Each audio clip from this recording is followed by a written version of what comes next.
The battle over illegal immigration shifted today to Oracle, Arizona, north of Tucson. The federal government intends to house 40 immigrant children there. Protesters for and against squared off.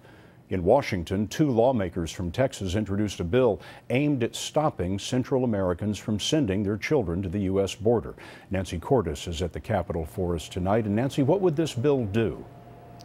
Well, Scott, it would call for unaccompanied minors who come here from Central America to be treated more like minors who come here alone from Mexico. Once they cross the border and they're detained, they would see a judge within 7 days. And if that judge determines that they don't have a legal case to be here, they aren't, for example, victims of human trafficking, then they would be sent home right away. The bill was introduced by Republican John Cornyn and Democrat Henry Cuellar, but so far it is mainly getting support from the right. Many Democrats arguing that 7 days really isn't enough time for these children to make the case that they belong here when they don't speak the language and often don't have legal representation. In fact, I asked the leader of the Senate, Harry Reid, how he feels about the plan this afternoon. He says he doesn't support it, which is a troubling sign for the legislation, Scott. And Nancy, there was an interesting development this afternoon. One of the immigration movement's most visible activists, Jose Antonio Vargas, was detained in Texas. He's a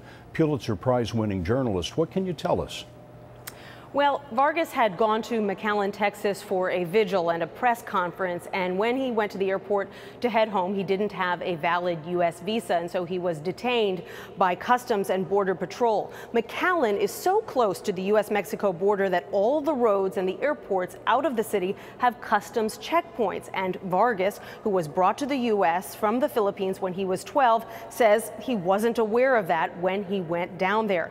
Critics are calling it a publicity stunt. Either way, we learned a short time ago that he has been released by federal authorities, Scott.